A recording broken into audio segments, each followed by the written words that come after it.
You know that sleep is a very mysterious subject. Scientific students of sleep are not yet at all sure what sleep is. Apparently people need it, but nobody really knows why they need it from a strictly scientific point of view. And we apparently need to dream in sleep also. People who are deprived of dreams get very, very restless and unhappy. But we're not quite sure why we need dreaming. I mean, we've got all sorts of theories, the Freudians and the Jungians and so on. They think they know why we need to dream. But it hasn't been really rigorously established scientifically why we do, or why we need to sleep. But from a naive point of view, you can say, of course I need to sleep. Because after I've had a whole day of business and friends and work and so on, it's too much. There's too much input. I want to digest it. And while I'm digesting it, I don't want any more input. I don't want any more information. So I want to be turned off. That's, one of those simple common sense things that everybody knows, but has not yet been fully explained. So sleep is this marvelous thing that we have, which is a forgettery process that is apparently essential to our psychic health every 12 hours or so. And if you don't get it, you start getting worried. As a matter of fact, insomnia is a thing that is rather curious. Because if you do get insomnia, the worst thing of all to do is to worry about it. Invariably, if I can't sleep, I don't try to go to sleep, I get up and work. Or do something. Or I read a very difficult book, especially one that is big and weighs a lot.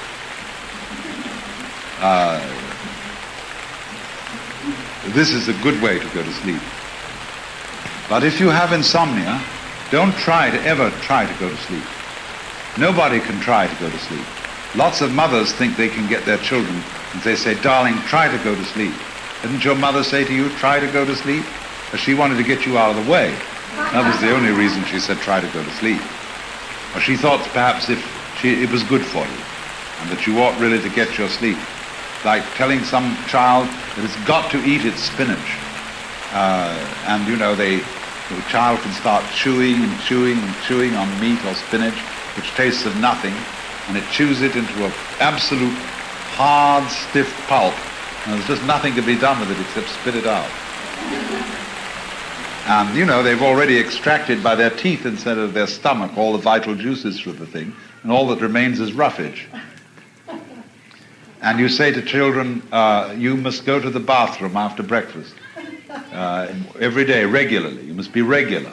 Otherwise you're constipated, and that's bad. This is a form of the double bind. You are required to do that which will be good only if it's done voluntarily. So try to go to sleep. It is impossible. Sleep has to happen because it's a spontaneous activity, and it can be helped, as we shall see when we come to consider torpor. But by and large, sleep is a spontaneous activity and is a way of turning yourself off to get away from the bombardment of awareness and forget, because forgetting renews. And that also is a function of all demolitions, of deaths, of destruction of patterns, of knocking down buildings, of the whole change process in the universe. Because we want to do what we've done before over again, only if you remember it too often, it'll become boring. So if you forget, then you can do it again, and it'll be just as amazing as it was the first time. And so there absolutely has to be a forgettery. built into this universe in just the same way and for just the same reasons that there must be an eliminative process in the body as well as an eating process. And both are vitally important. And you see, we have very different attitudes to the two. Eating is something we do socially, eliminating is something we do privately. Eating we consider, we want the all good smells and all that kind of thing. Eliminating is all bad smells and that kind of thing. Well, this is largely social conditioning that tells us this. But nevertheless, these are the two sides of the game we play, and there's a spectrum between the two. So in the same way here, you have to forget, just as you have to eliminate, so that everything is renewed, because it can happen again without being boring. Things that happen all the time, in any way, begin to pass out of consciousness. For example, if there is a constant noise going on while we're talking, it will annoy us at first, but after a while we shall cease to notice it, if it's constant. But if it keeps varying and coming on in different volumes and different rhythms, it'll hold our attention all the time. So anything that just goes diggity-ding, diggity-ding, diggity-ding, diggity-ding, diggity-ding, diggity-ding, diggity-ding, diggity-ding, you eventually cease to notice. So then, sleep is the renewer, because it's a state of forgetfulness. I'm not going to go in this seminar into the whole problem of dreams. That would lead us very far afield. Now, torpor describes something approaching sleep. But this also is a valuable state because it's very comfortable. One can, in sleep, you're not aware of sleeping. But in torpor, you are aware of the comfort of tiredness and minified consciousness. It is a sort of pseudo-return to the womb. And so when after a hard day's work, where people have been irritating and combative, you go home or you go to the local bar and you down a number of martinis, they turn you off and they put you into a state of near torpor, or what is quite correctly and scientifically called, by this learned and funny word, narcosis.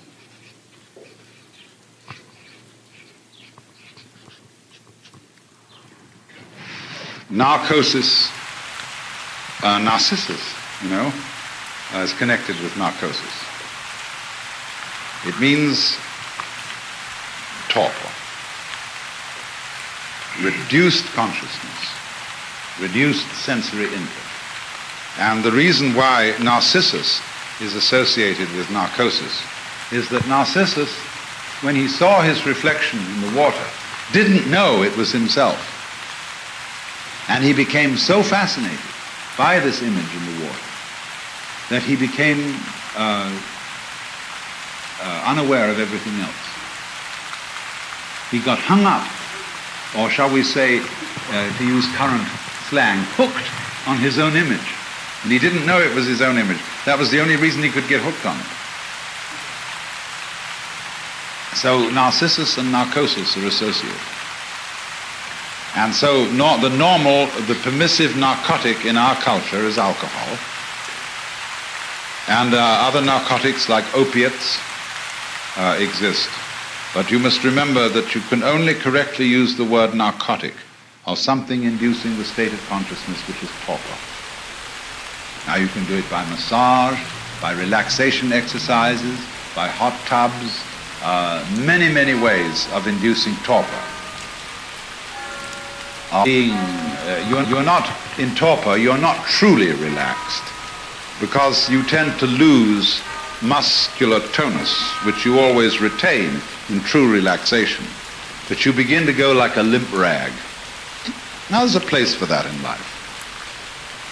And it's good as a way of sleep induction for people who have insomnia and are so anxious that they don't allow themselves to be turned off. I would want to say in general a good word for sleep and torpor, because a lot of people are against them. Uspensky, who was Gurdjieff's sort of St. Paul, and as much as a misinterpreter in a way too, always felt that his life was a war against sleep, that intense light consciousness should conquer darkness. Now that's a stupid idea. To be a human being, you have to love the light, but you also must trust yourself to the darkness.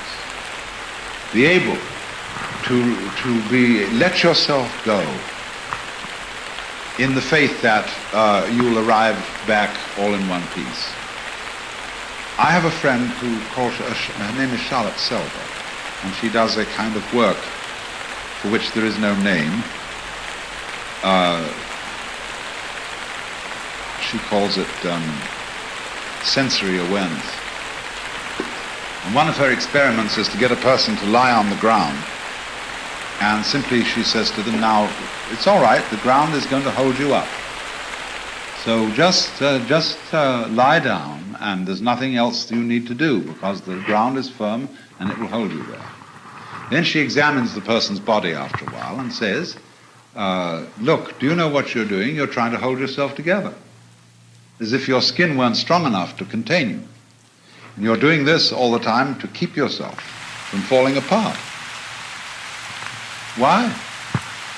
You think, do you, that if you don't hold yourself together, you're just going to go blah and disappear into some kind of frightful green jello? No, you won't. In the same way, a lot of people, it's why we wear such ridiculous clothes, especially women.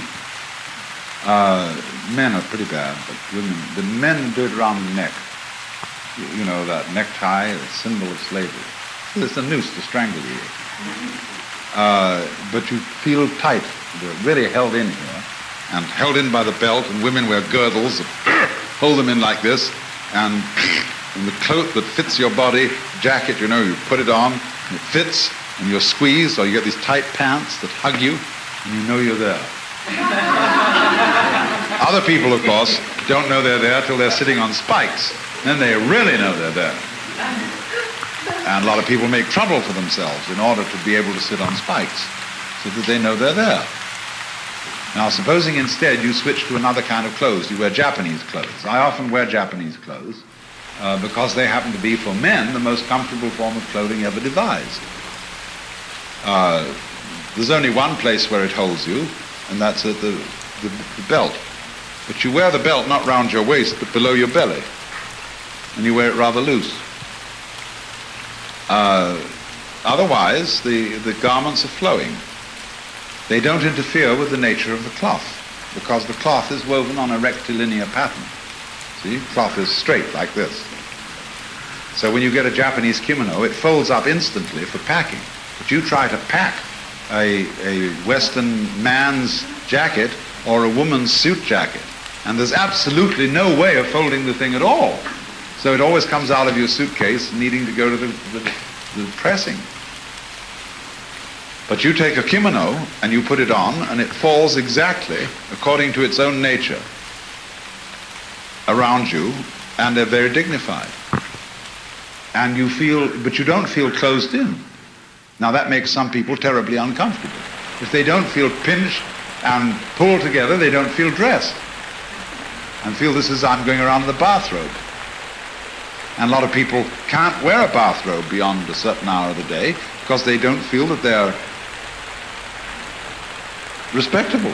I mean, you can perfectly well get up and put yourself into the most beautiful, any kind of gorgeous bathrobe you want to, and run around and do your work if you don't have to go to the office. Even if you had to go to the office, they ought to allow you to wear interesting robes. And furthermore, I once asked a Japanese why he didn't wear a kimono anymore.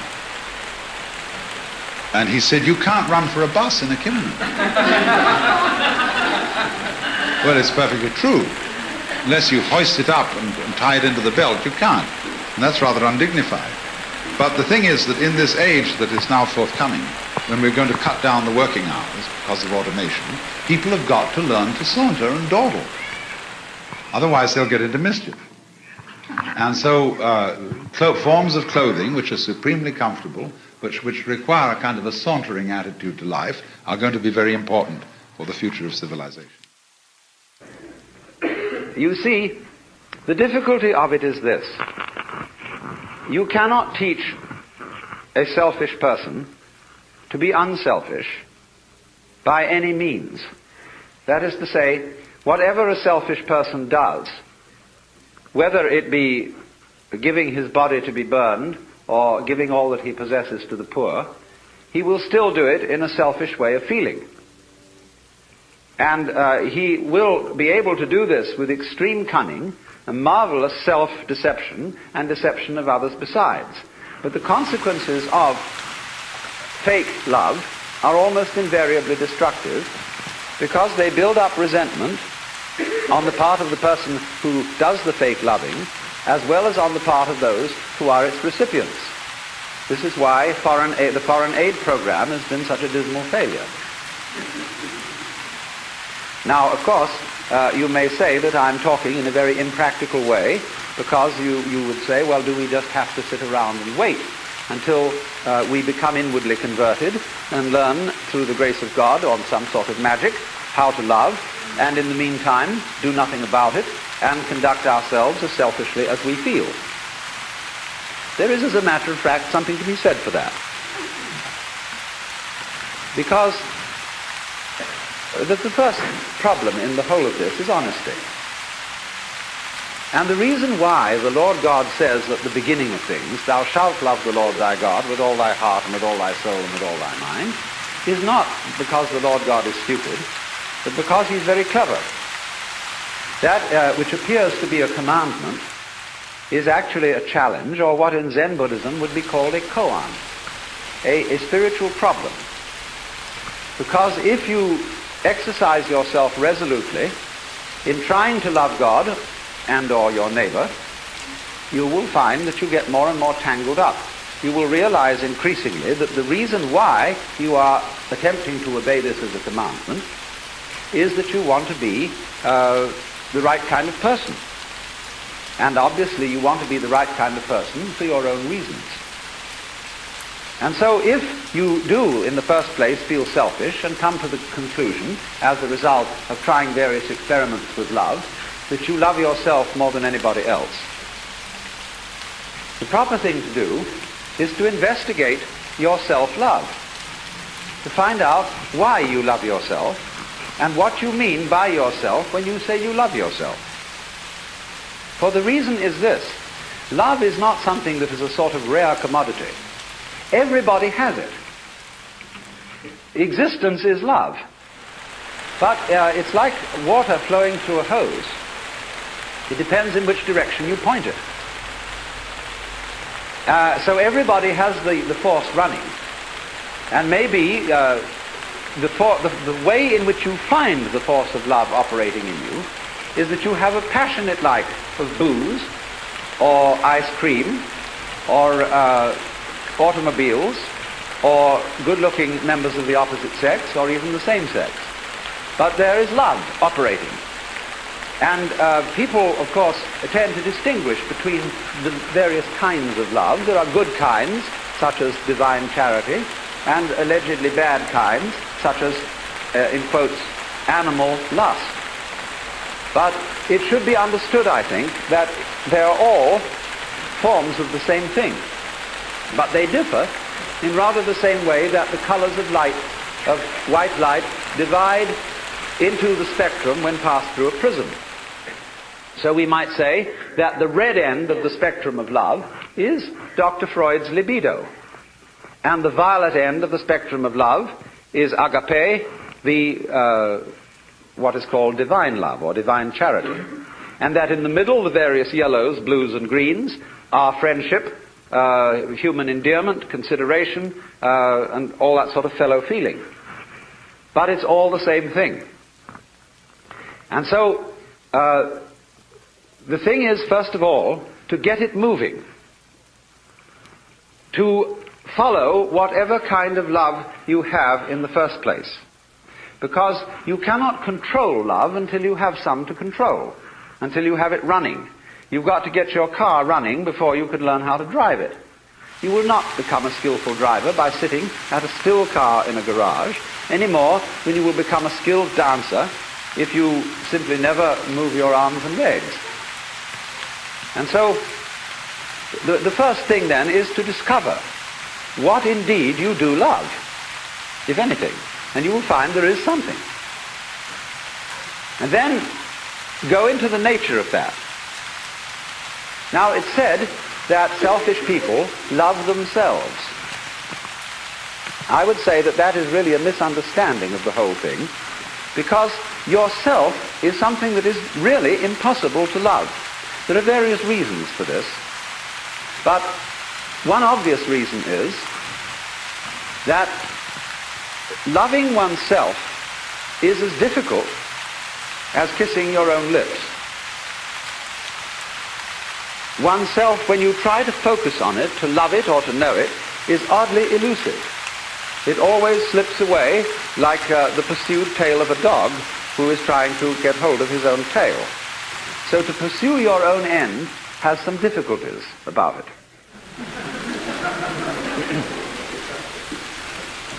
If you explore what you love when you say you love yourself, you will make the startling discovery that everything you love is something which you thought was other than yourself. Even if it be very ordinary things such as ice cream or booze, in the conventional sense, booze is not you, nor is ice cream. It turns into you in a manner of speaking when you consume it, but then you don't have it anymore. And so you look around for more in order to love it once again. But so long as you love it, you see, it's never you. When you love people, even however selfishly you love them, because of the pleasant sensations they give to you, still, it is somebody else that you love. And as you inquire into this, as you follow honestly your own selfishness, many interesting transformations begin to come about in you. One of the most interesting transformations of being directly and honestly selfish, in the same way that, for example, cats are, is that you stop deceiving people. A great deal of damage is done in practical human relations by saying that you love people, when what you mean is that you ought to, and you don't really. You give the wrong impression, and people begin to expect things of you which you're never going to come through with. We have been taught, for example, that we ought to love our enemies. Now, we don't really understand what it means to love our enemies. We think it means to be charitable towards them in the hope that we will convert them, and so that they will cease to be our enemies. The real reason for loving enemies is that one needs enemies. They're terribly important to you. For example, I think that some of you here feel that you belong to a nice set of people. It may be an ordinary kind of bourgeois coterie of pleasant squares, or it may be a church group of some kind, a club, or a special cult, or just a group of friendly drinkers. But at any rate, you feel that by virtue of membership in this society, you belong to a special in-group of nice or saved people. Now, when you consider what nice people talk about when they sit round the dinner table and have an opportunity to nurture their collective ego, you will find that the most fascinating topic of conversation is the nasty people. How awful they are, what dreadful things they do, and what is it all coming to. And this very, very satisfactory, condemnatory conversation nurtures your ego. But people who do that don't seem to realize that they thereby depend on the nasty people in order to know that they're nice. They are, as a matter of fact, highly indebted to them. On the other side of the picture, the nasty people, they, on their side, consider that they really are the best people and nurture their collective ego by blasting the bourgeoisie, the squares, the wasps, know-nothings, or whoever they may be. And so, for the collective ego of the non-squares, the squares are extremely necessary. If they were to disappear tomorrow, many of us would lose a cause. Now, the minute you begin to become aware of this, it's rather embarrassing. It's, of course, humorous, and I'm glad that you see this. Because at once you begin to realize how much you depend on an enemy, or an outsider, or a group of damned people as distinct from your own group of saved people. And so you begin to realize that if your collective ego, or yourself, depends on your being on the in, but you can only be on the in with relation to something that is out. And since the in and the out are inseparable, if there is to be any in or any out, you suddenly discover that yourself is bigger than you thought it was. It includes the other, and you can't do without it. This brings about a fundamental change in the understanding of the meaning and nature of self. And thereupon, there becomes a change of attitude to other people, even if you continue with some formal opposition to them and disapproval of them. When then you are honestly clear with yourself what you like and what you dislike, and then at the same time yourself begins more and more to include things that were hitherto defined as being not yourself, your love, which is what you are, begins to express itself quite naturally and unaffectedly in a wider way. Now, to trust oneself to be capable of love, to bring up love, in other words, to function in a sociable way and in a creative way, is to take a risk. It's a gamble. Because you may not come through with it. And in the same way, when you fall in love with somebody else, or you form an association with somebody else, and you trust them, they may, as a matter of fact, not fulfill your expectations. But that risk has to be taken. The alternative to taking that risk is much worse than trusting and being deceived. In other words, to live together, you have to take risks. There will be disappointments and failures and disasters as a result of taking these risks, but in the long run it will work out. My point is that if you don't take them, the results will be so much worse than any kind of wild anarchy that could be conceived. You see, here we are now as a highly disciplined human race, with all kinds of rules and religions, and what are we about to do? Blow ourselves completely to pieces.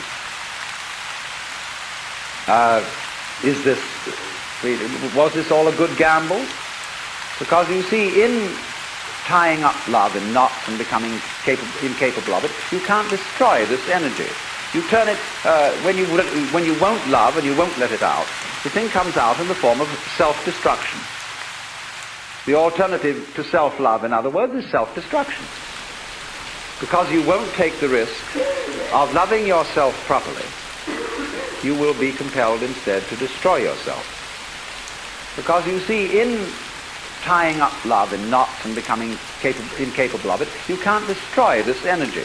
You turn it, when you won't love and you won't let it out, the thing comes out in the form of self-destruction. The alternative to self-love, in other words, is self-destruction. Because you won't take the risk of loving yourself properly, you will be compelled instead to destroy yourself. So, which would you rather have? Would you rather have a human race which isn't always very well controlled and sometimes runs amok a little bit, but on the whole continues to exist with a good deal of honesty and delight when delight is available? Or would you rather have the whole human race blown to pieces and cleaned off the planet, reducing the whole thing to a nice scoured rock with no dirty disease on it called life? But I repeat the point that is necessary to understand this whole thing, that love is a spectrum.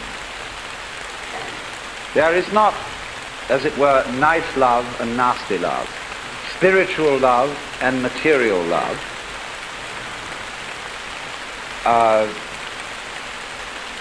mature affection on the one hand and infatuation on the other. These are all forms of the same energy. And you have to take it and let it grow where you find it. If you find that only one of these forms exists in you, if at least you will water it, the rest of the plant will blossom as well. But the essential prerequisite from the beginning is to let it have its way. Have its way.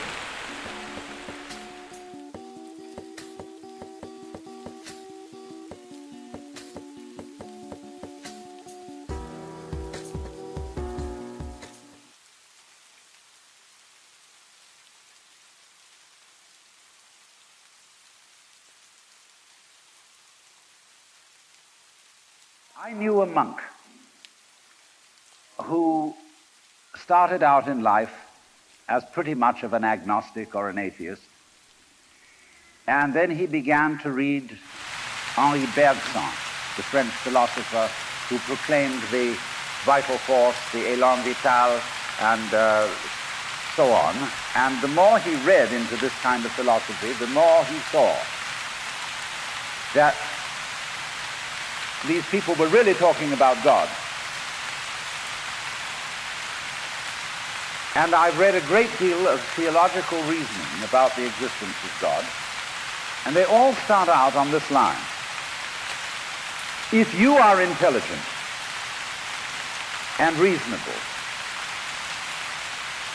you cannot be the product of a mechanical and meaningless universe. Figs do not grow on thistles. Grapes do not grow on thorns. And therefore, you, as an expression of the universe, as an aperture through which the universe is observing itself, cannot be a mere fluke. Because if this world peoples, as a tree brings forth fruit, then the universe itself, the energy which underlies it, what it's all about, the ground of being, as Paul Tillich called it, must be intelligent. Now, when you come to that conclusion, you must be very careful, because you may make an unwarranted jump. Namely, the jump to the conclusion that that intelligence, that marvelous designing power which produces all this, is the biblical God. Be careful. Because that God, contrary to his own commandments, is fashioned in the graven image of a paternal, authoritarian, beneficent tyrant of the ancient Near East.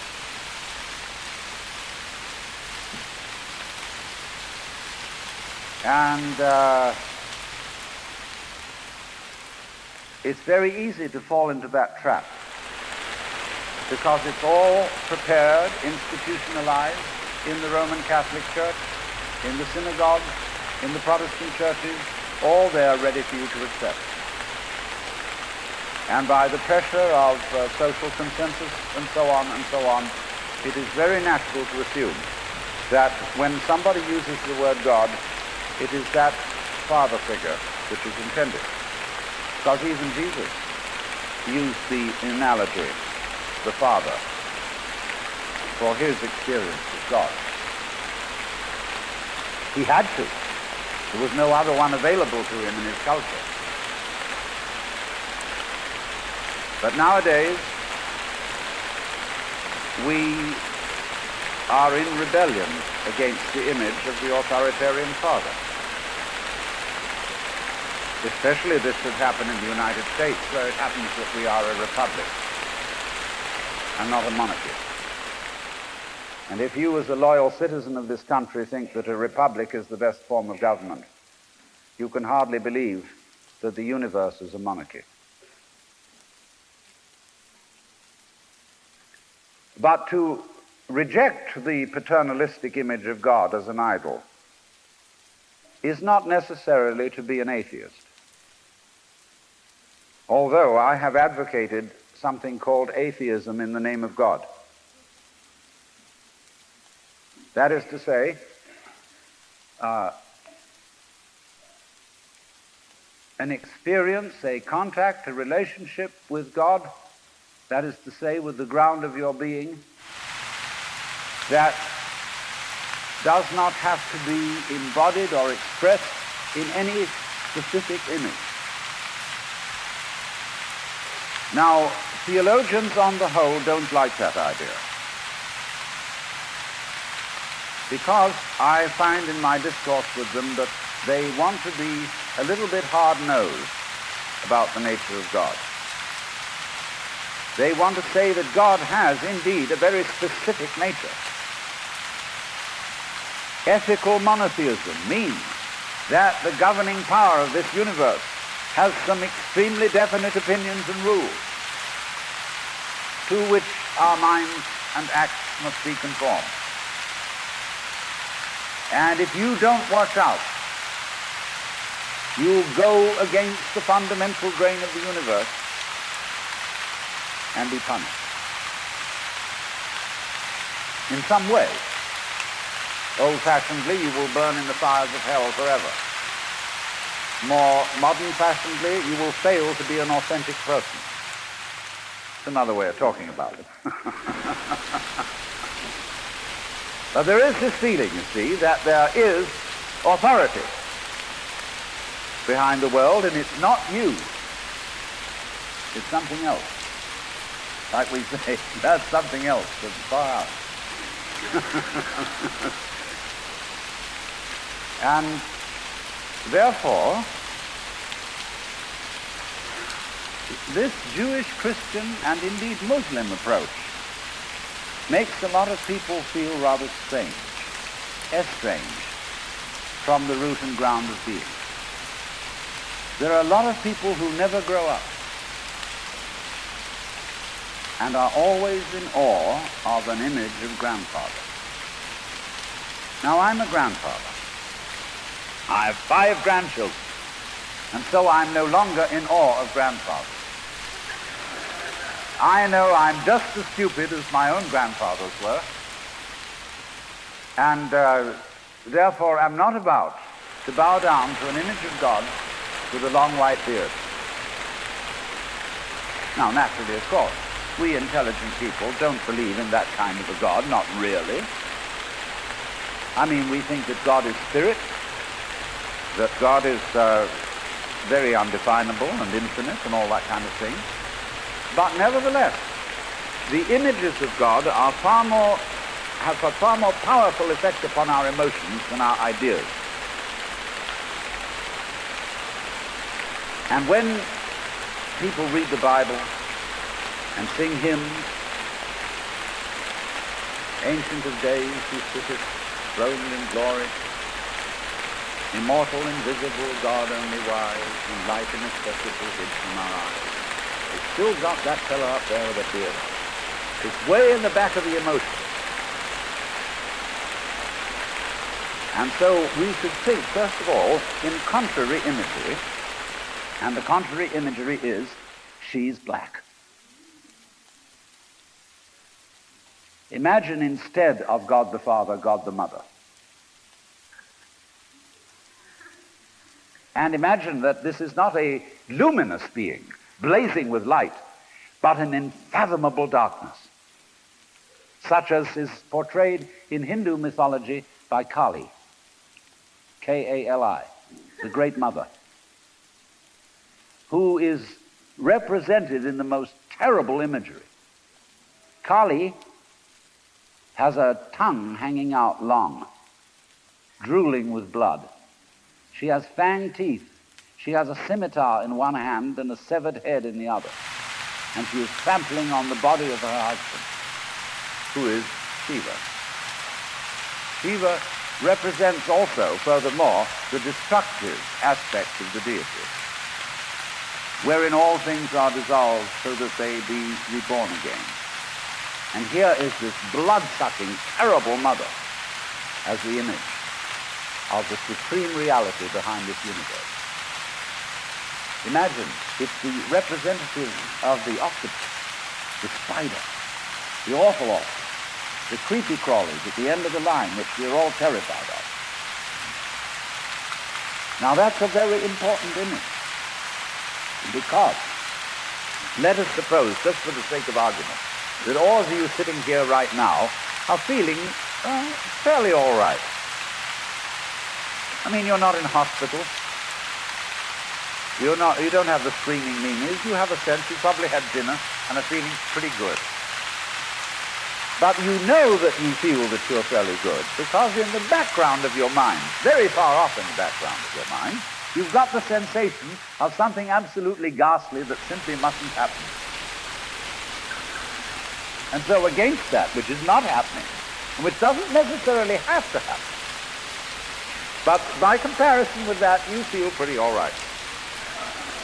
And that absolutely ghastly thing that mustn't happen at all is Kali. And therefore, at once, we begin to wonder whether the presence of this Kali is not in a way very beneficent. I mean, how would you know that things were good unless there was something that wasn't good at all? Now I'm not putting this forward as a final position. I'm only putting it forward as a variation, as a way of beginning to look at a problem and getting our minds out of their normal ruts. She's black. Well, she, first of all, feminine, represents what is called philosophically the negative principle. Now, of course, people who are women in our culture today and believe in women's lib don't like to be associated with the negative, because the negative has acquired very bad connotation. We say accentuate the positive. Well, that's a purely male chauvinistic attitude. How would you know that you were outstanding unless by contrast there was something instanding?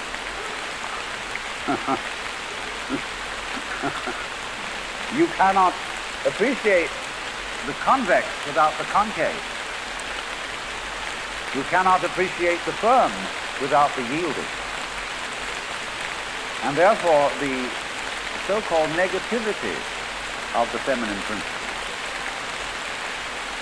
is obviously like this and very important.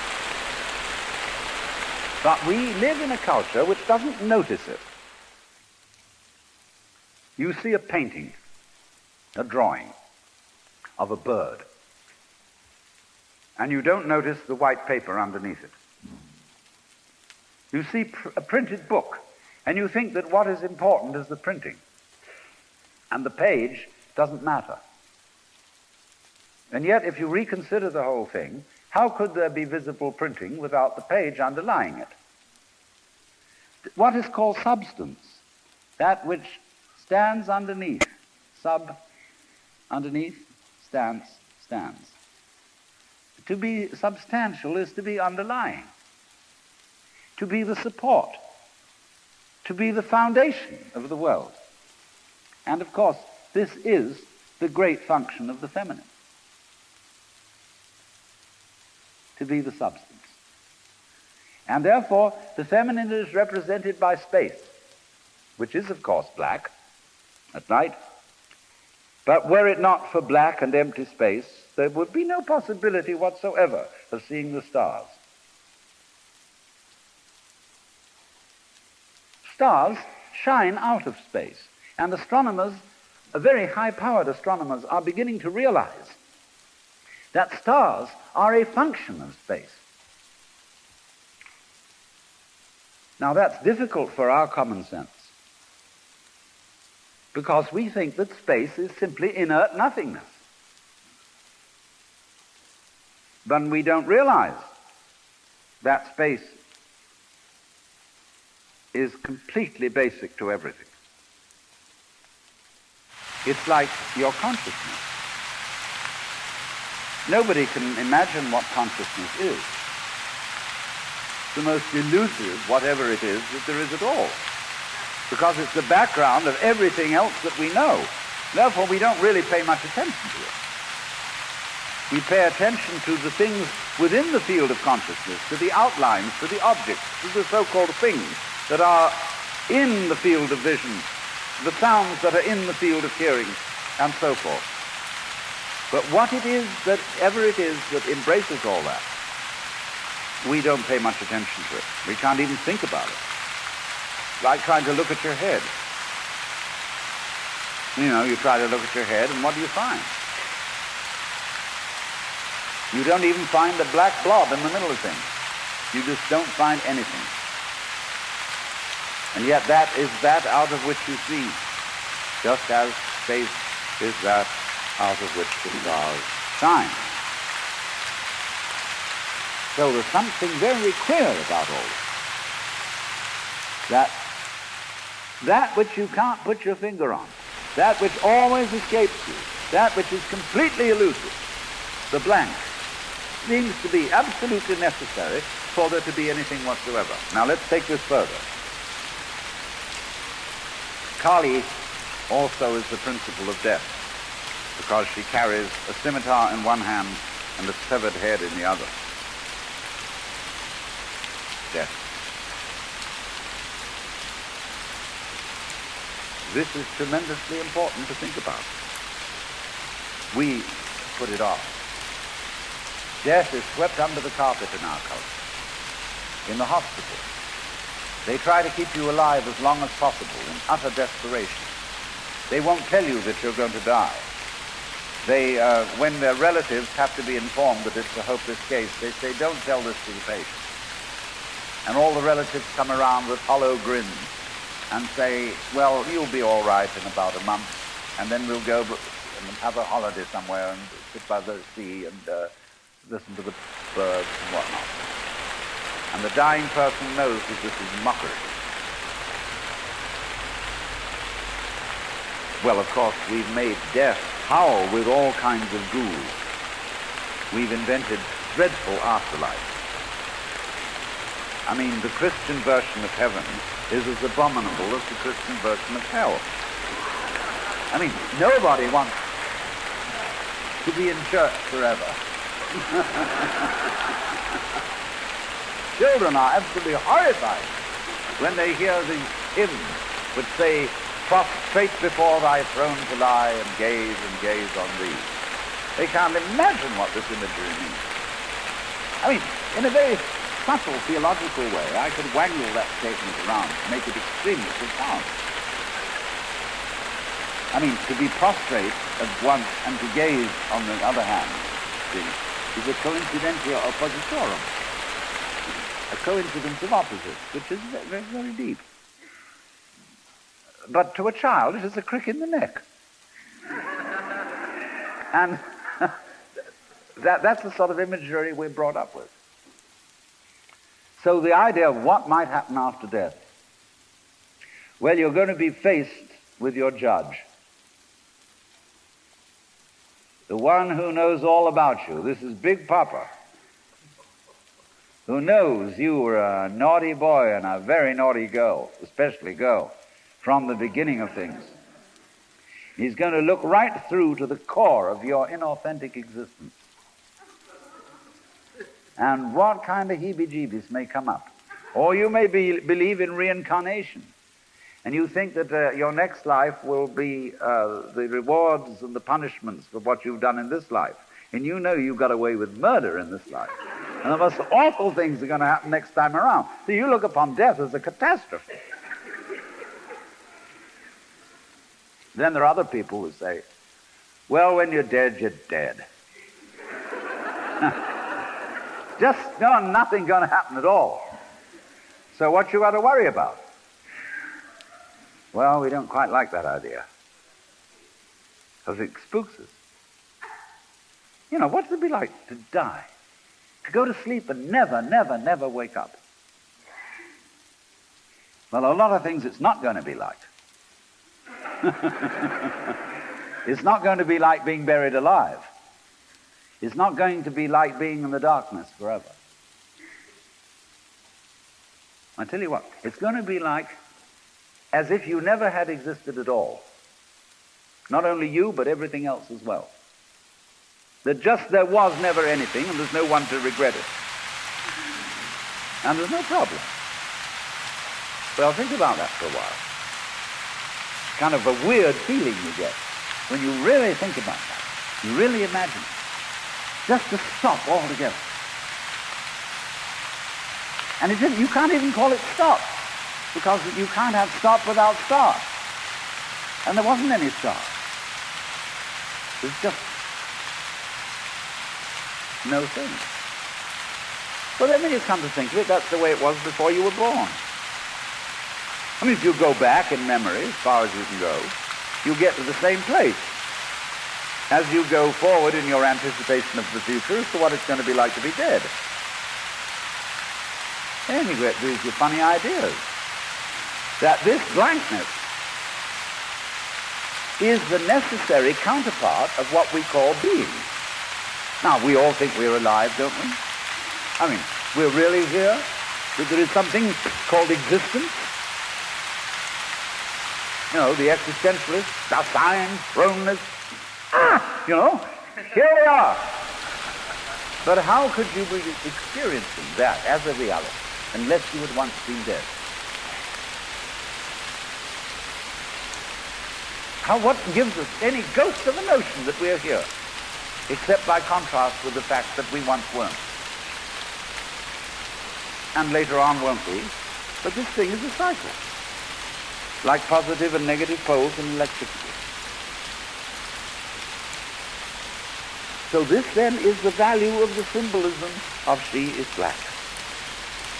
She, the womb princess, the receptor, the instanding, the void, and the dark. And so that is to come into the presence of the God who has no image. Behind the Father image, behind the Mother image, behind the image of light inaccessible, and behind the image of profound and abysmal darkness, there's something else which we can't conceive at all.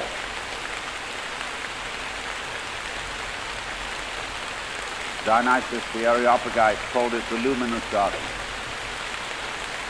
Nagarjuna called it Shunyata, the void. Shankara called it Brahman,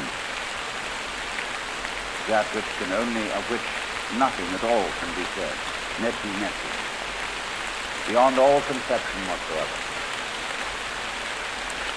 You see, that is not atheism in the formal sense of the word. This is a profoundly religious attitude, because what it corresponds to practically is an attitude to life of total trust, of letting go. When we form images of God, they are all really exhibitions of our lack of faith, something to hold on to, something to grasp. How firm a foundation, what lies underneath it, the rock of ages, or whatever, ein fester Burg. But when we don't grasp, we have the attitude of faith. If you let go of all the idols, you will of course discover that what this unknown is, which is the foundation of the universe, is precisely you. Not the you think you are. No, it's not your opinion of yourself. It's not your idea or image of yourself. It's not the chronic sense of muscular strain, which we usually call I. You can't grasp it. Of course not. Why would you need to? Supposing you could, what would you do with it? And who would do what with it? You can never get at it. So there is that profound central mystery. And the attitude of faith is to stop chasing it. Stop grabbing it. Because if that happens, the most amazing things follow. But all these ideas of the spiritual, the godly, as this attitude of must, and we have been laid down the laws which we are bound to follow, all this jazz, is not the only way of being religious and of relating to the ineffable mystery that underlies ourselves in the world. In my talk last night, I was discussing the disparity between the way in which most human beings experience their own existence and the way man's being and nature is described in the sciences. I was pointing out that in such sciences as ecology and biology, ecology, for example, describes and studies the relationship between all organisms and their environments. The way in which they describe human, animal, and insect behavior is in flat contradiction with the way in which most of us experience our thinking and our action and our existence. We have been brought up to experience ourselves as isolated centers of awareness and action, placed in a world that is not us, that is foreign, alien, other, which we confront. Whereas, in fact, the way an ecologist describes human behavior is as an action. What you do is what the whole universe is doing at the place you call here and now. You are something the whole universe is doing in the same way that a wave is something that the whole ocean is doing. This is not what you might call a fatalistic or deterministic idea. You see, you might be a fatalist if you think that you are a sort of puppet which life pushes around. You are separate from life, but life dominates you. But in the point of view I'm expressing, the real you is not a puppet which life pushes around. The real deep down you is the whole universe. And it's doing your living organism and all its behavior. It's expressing it as a singer sings a song. We've been hoodwinked into the feeling that we exist only inside our skins. That is a hallucination. It's just as nutty as anybody could be, like a fruitcake, you know, who thinks he's Napoleon or something or other. Thinks he's a poached egg and goes around finding a piece of toast to sit on. It's just like that, a hallucination. And I was showing how we need to experience ourselves in such a way that we could say that our real body is not just what's inside the skin, but our whole total external environment. Because if we don't experience ourselves that way, we mistreat our environment. We treat it as an enemy. We try to beat it into submission. And if we do that, comes disaster. We exploit the world we live in. We don't treat it with love and gentleness and respect. We cut down millions of acres of forests to turn it into newspaper of all things. Lovely trees turned into information about nothing. And we don't replace them properly. We kick the world around in revenge for feeling that really we are puppets which the world kicks around. We need a new kind of consciousness in which every individual becomes aware that his real self is not just his conscious ego.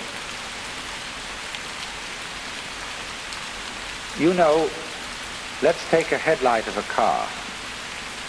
The headlight shines on the road in front. The headlight does not shine on the wire which connects it with its own battery. So in a way, the headlight is unaware of how it shines. And in the same way, we are unaware of the sources of our consciousness. We don't know how we know.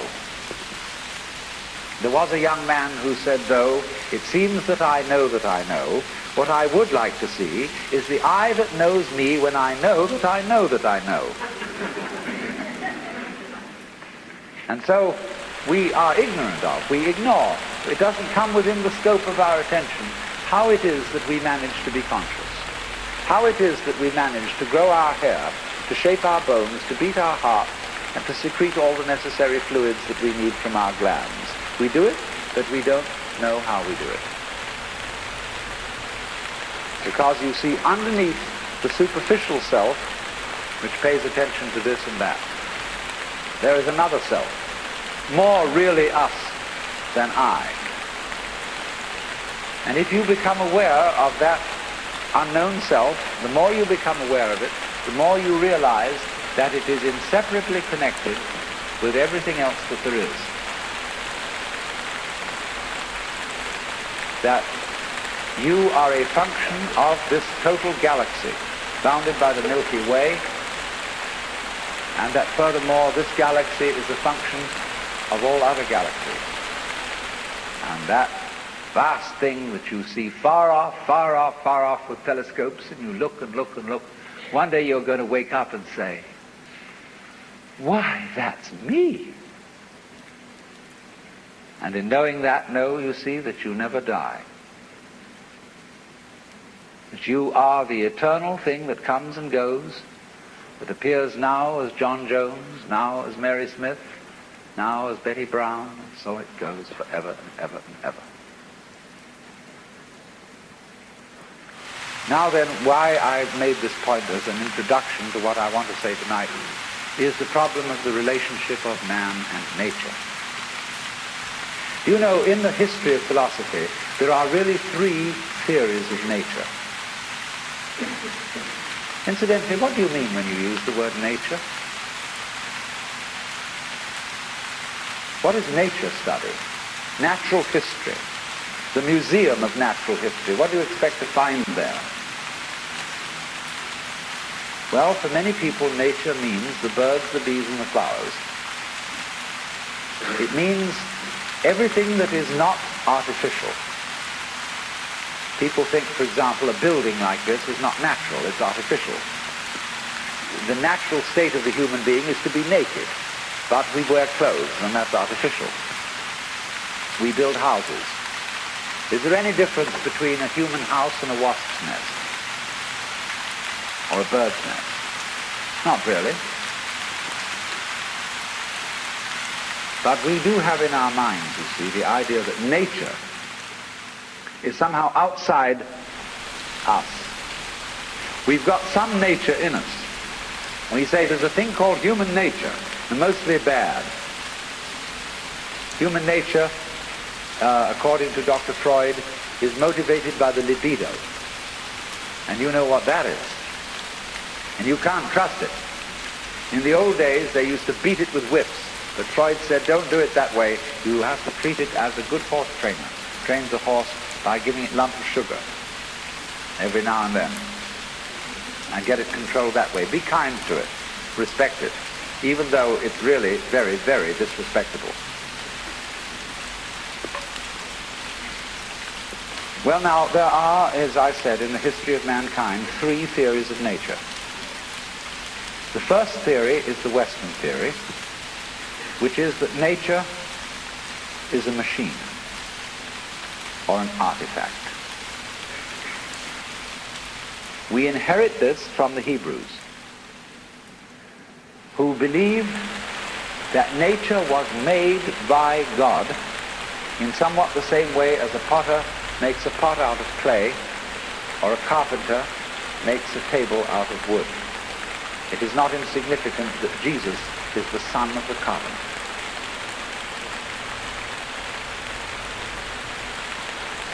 Our tradition has been to look upon the world as a construct.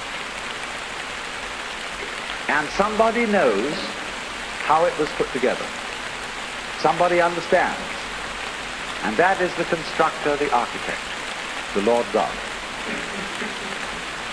But it so happened that in the 18th century, Western thought began to change. They became increasingly doubtful as to whether there was a maker, whether there was a God. But they continued to look upon the creation as an artifact, as a machine. And by the time of Newton, people were explaining the world in terms of mechanism. And we are still under the influence of that idea, because after all, in things like Life magazine and so on, when they give you an article on human physiology, they usually make drawings which show the human being as a kind of mechanism, as a sort of factory. And they show how the peristaltic action carries the food in, and how it's processed by this organ and that organ, as just as if a certain product is fed into a factory, cow at one end, and it comes out canned corned beef at the other. Just in such a way, the human is illustrated, and so too in some kinds of rather degraded medicine that is now practiced. When you go to the hospital for a medical examination, you are treated as a machine. They process you. You are not a person. You are put in a wheelchair immediately. Even if you're perfectly healthy and can walk, nevertheless they have to have you in this wheelchair. And they put you through a process. And the heart specialist looks only at your heart because he can't understand anything else. The otorhinolaryngologist, which means an ear, nose, and throat man, looks at that section of you, and he doesn't know about anything else. And maybe a psychiatrist takes a look at you, and goodness knows what happens there, and so on and so on. Everybody looks at you from their specialized point of view as if they were a bunch of mechanics examining your automobile. Because, as I said last night, we just ask for this, because most of us consider ourselves as chauffeurs inside our bodies, which we own in the same way as you own a car. And when it goes wrong, you take it to the mechanic to fix it. You don't really identify with your body, just as you don't really identify with your car. So here is this whole theory of nature, which has grown up in the West as an artifact, something made. Now let me take a second theory of nature. This is an Indian theory, East Indian. Nature not as an artifact, but as drama.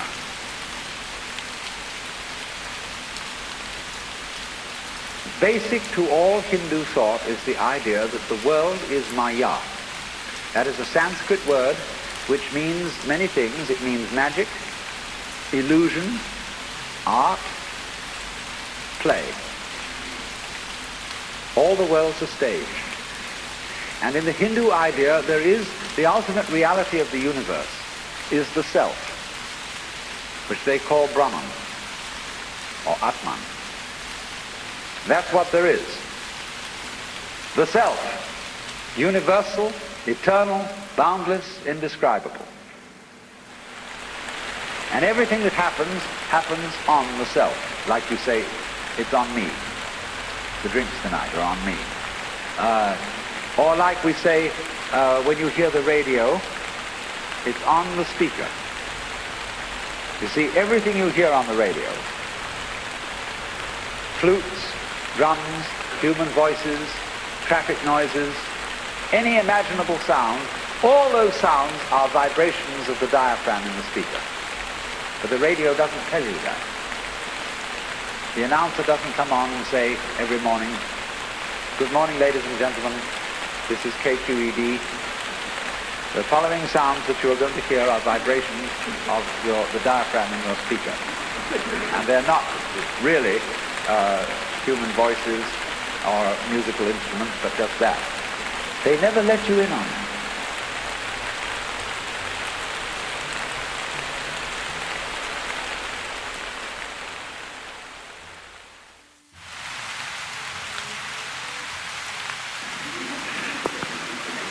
And in exactly the same way, the universe doesn't let you in on the truth that all sense experiences are vibrations of the self. Not just yourself, but the self. And all of us share this self in common because it is pretending to be all of us. Brahman, the ultimate principle, plays hide and seek eternally.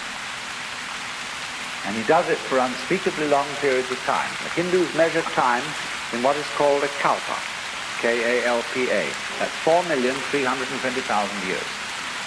Don't take this seriously. It's not meant to be taken literally. But just for an unspeakably long time, the Brahman, the self, pretends that it's lost and is us. And all our adventures and all our troubles and all our agonies and tragedies, it gets mixed up. Then after the period of 4,320,000 years has elapsed, there is a catastrophe. The universe is destroyed in fire. And after that, the Brahman wakes up and says, "Well, good, crazy, what an adventure that was." He wipes the sweat off his brow and says, "Whew, let's rest a while." So for another 4,320,000 years, the divine self rests and knows who it is. It's me. Then it says, "Well, this is rather boring. Let's get going again. Let's get mixed up." And it does it in a very strange way because the way the Hindus time it, the first period of getting mixed up, getting lost, is beautiful. That's the longest period. Everything's right. It's just life is glorious. Then it has the next period in which things get a little wonky. Something is vaguely out of order. That doesn't last so long. Then the next period, the third, is when good and evil are equally balanced. And that's still not so long.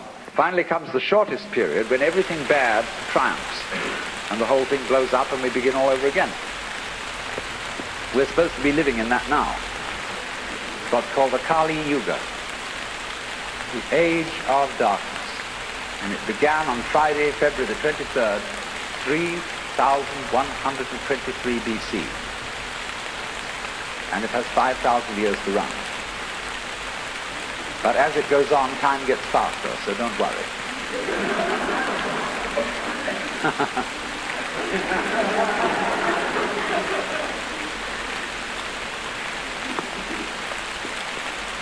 So you see, that's a theory of nature as a drama. It's play. Now there's a third theory of nature, which is Chinese. And this is very interesting. The Chinese word for nature they call zhiran. And this expression means of itself so. What happens of itself. Or we might say spontaneity. It almost means automatic, because automatic is what is self-moving. Only we associate the word automatic with machinery. But zhiran, what is so of itself, is associated in the Chinese mind not with machinery, but with biology. Your hair grows by itself. You don't have to think how to grow it. Your heart beats by itself. You don't have to make up your mind how to beat it. That's what they mean by nature. The poem says, sitting quietly, doing nothing, spring comes and grass grows of itself. So their principle of nature is called a Tao. T-A-O, pronounced Dao in the Mandarin dialect, Tao in the Shanghai dialect, To in the Cantonese dialect. Take your choice. Tao means the course of nature. And Lao Tzu, who was a philosopher who lived a little later than 400 BC, wrote a book about the Tao. And he said, the Tao which can be spoken is not the eternal Tao. You can't describe it. He said the principle of the Tao is spontaneity. He said the great Tao flows everywhere, both to the left and to the right. It loves and nourishes all things, but does not lord it over them. It accomplishes merits and lays no claim to them. So there is a very great difference between the Chinese idea of Tao as the informing principle of nature and the Judeo-Christian idea of God as nature's Lord and Master. Because the Tao does not act as a boss. In the Chinese philosophy of nature, nature has no boss.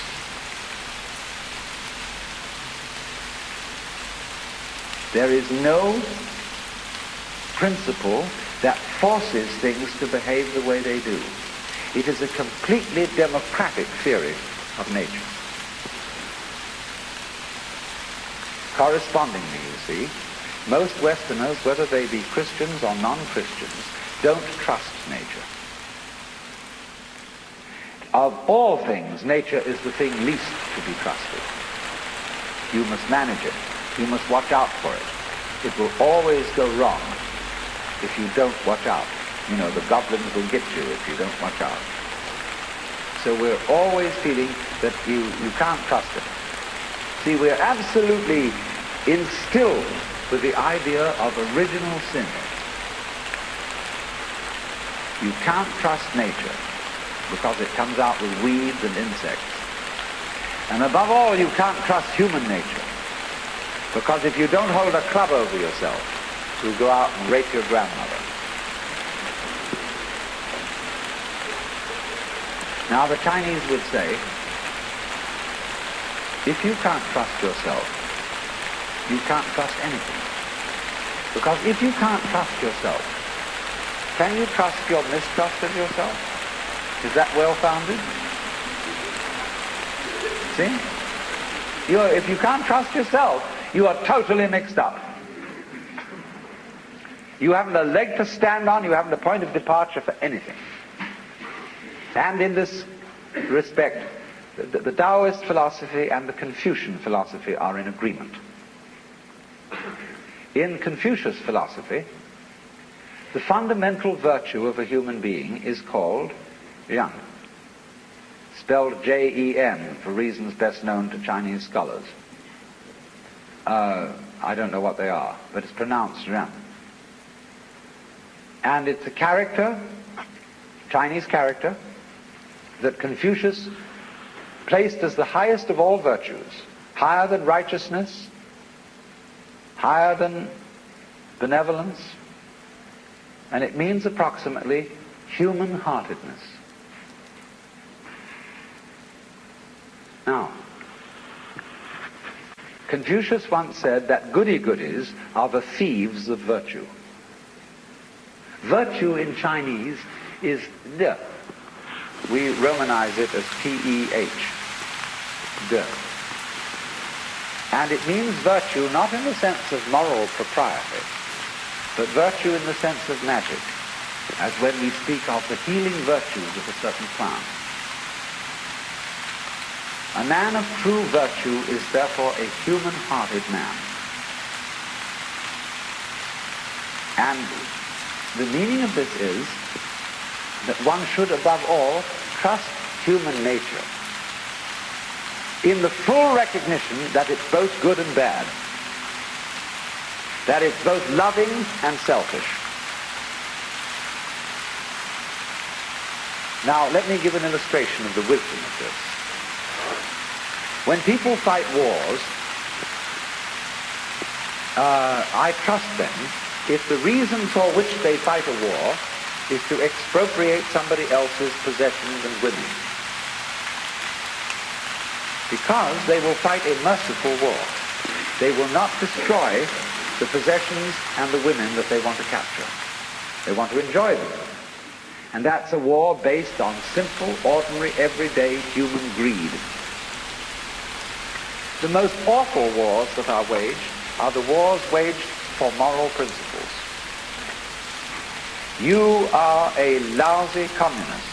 You have a philosophy that is destructive to religion and to everything that we love and value and reverence, and therefore we will exterminate you to the last man unless you surrender unconditionally. Such wars are ruthless beyond belief.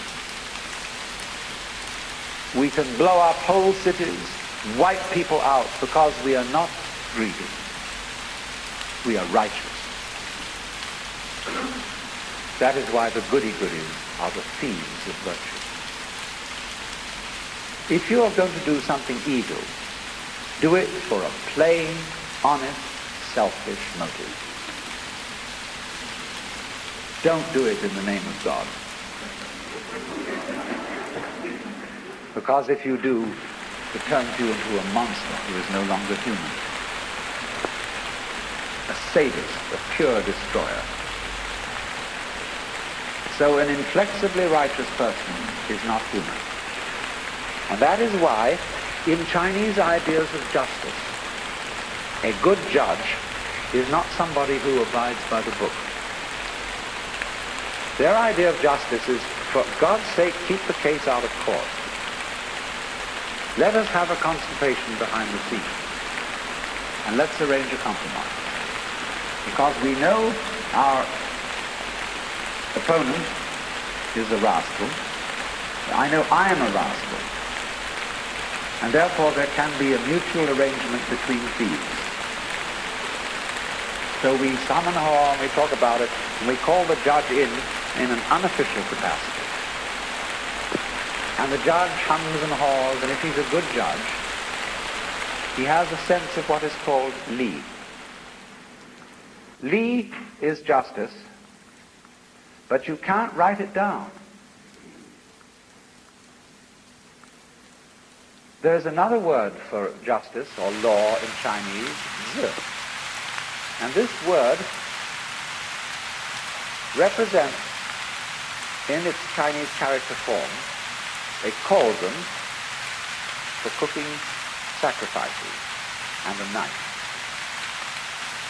In the high and far-off times of Chinese history, there was an emperor who, when the people brought their sacrifices of meat and so on to be put in the cauldron, he also scratched with a knife on the side of the cauldron the laws of the state, so that all the people could read them and understand what they were. But the sages who advised this emperor said that was a very bad thing to do, because the moment people see the law written down, they develop a litigious spirit, That is to say, they think out ways of wangling around it. And that's what we do all the time, don't we? The moment Congress passes a law, tax law especially, all the lawyers get together and they think they fill it full of holes. They say, well, it didn't define this and it didn't say that. And some of those Confucians wanted to put the language in order and to make all the words mean just so.